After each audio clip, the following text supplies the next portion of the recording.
हम प्लेन से अंतरिक्ष में क्यों नहीं जा सकते? आखिर हम लोग अंतरिक्ष में जाने के लिए बड़े बड़े रॉकेट्स का इस्तेमाल क्यों करते हैं, जबकि एक रॉकेट को बनाने में एक प्लेन से भी कई गुना ज्यादा पैसा और वक्त लगता है। पर इसके बावजूद भी आसमान की ऊंचाइयों में तो दोनों ही विमान उड़ते हैं।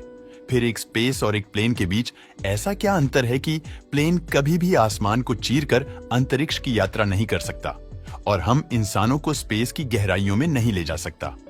आज के इस वीडियो में हम लोग इसी इंटरेस्टिंग सवाल का जवाब जानने वाले हैं। तो चलिए वीडियो को शुरू करते हैं। अगर एयरक्राफ्ट की तो एयरक्राफ्ट कई प्रकार के होते हैं, जैसे एरोप्लेन, जेट प्लेन, हेलीकॉप्टर आदि। अब यहाँ समझने वाली बात यह है कि इन्हीं एयरक्राफ्ट की श्रेणी में आप एरोप्लेन को तो शामिल कर सकते हैं, पर किसी भी स्पेस रॉकेट को नहीं, जिस कारण ये दोनों अलग अलग कैटेगरी में आ जाते हैं। अब अगर इन दोनों के बीच का अंतर पता चल गया हो, तो अब आपको ये समझना जरूरी है कि आखिर प्लेन की डिजाइन किस तरह की होती है और उसमें कौन कौन से अहम कंपोनेंट शामिल होते हैं। दरअसल प्लेन को आकाश में उड़ने के लिए जिन चीजों की जरूरत होती है, उनमें से पहली तो प्लेन की लंबी चौड़ी विंग्स है, जो प्लेन को ऊपर की ओर लिफ्ट करती रहती है।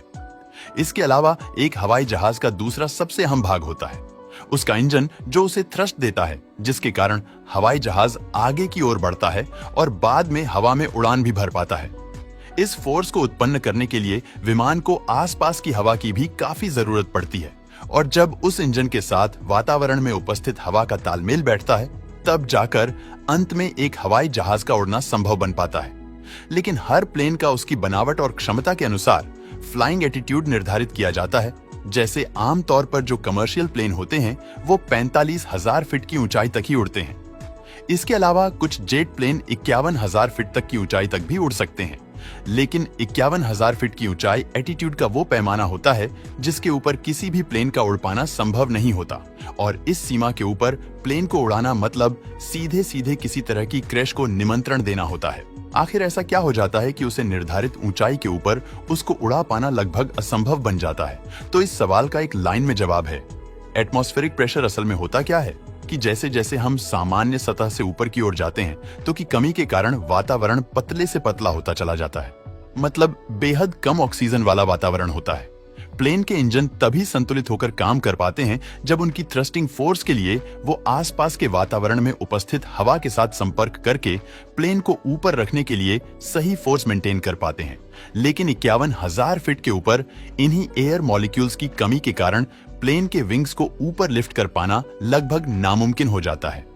इसके अलावा पतली हवा में ऑक्सीजन भी कम होगा, और ऑक्सीजन की वजह से ही ईंधन का दहन संभव हो पाता है। यानी इसी महत्वपूर्ण ऑक्सीजन में कमी, मतलब इंजन में फ्यूल को बर्न करना और भी मुश्किल हो जाएगा।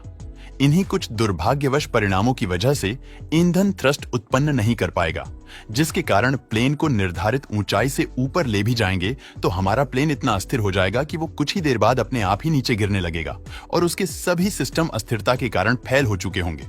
अंत में प्लेन क्रैश हो जाएगा। आखिर ये रॉकेट कैसे बिना ऑक्सीजन की इतनी ऊंचाई तक पहुंच जाते हैं? तो आपको जानकर हैरानी होगी कि रॉकेट के अंदर रॉकेट फ्यूल के साथ साथ उसे बर्न करने के लिए ऑक्सीजन टैंक भी लगे होते हैं।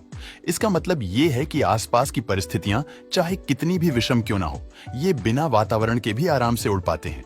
लेकिन इस चीज का एक नुकसान ये भी है कि इस विशेषता के कारण रॉकेट काफी भारी भरकम हो जाता है। और जैसा कि आप जानते हैं कि किसी भी चीज को स्पेस में जाने के लिए धरती की एस्केप वेलोसिटी को पार करना होता है, जिसका मतलब है कि किसी भी एयरक्राफ्ट को धरती के गुरुत्वाकर्षण बल से आगे निकलने के लिए 12 किलोमीटर प्रति सेकंड की रफ्तार से आगे बढ़ना होगा। अब रॉकेट को इस गति से आगे बढ़ाने के लिए उसे अपने साथ ढेर सारा फ्यूल और ऑक्सीजन ले जाना पड़ता है, जिस कारण रॉकेट का वजन भी स्वाभाविक रूप से बढ़ जाएगा। वर्तमान समय में ऐसा कोई भी विमान मौजूद नहीं है जो हमें अंतरिक्ष तक ले जा सके। दोस्तों, वीडियो पसंद आता है तो लाइक और शेयर करें।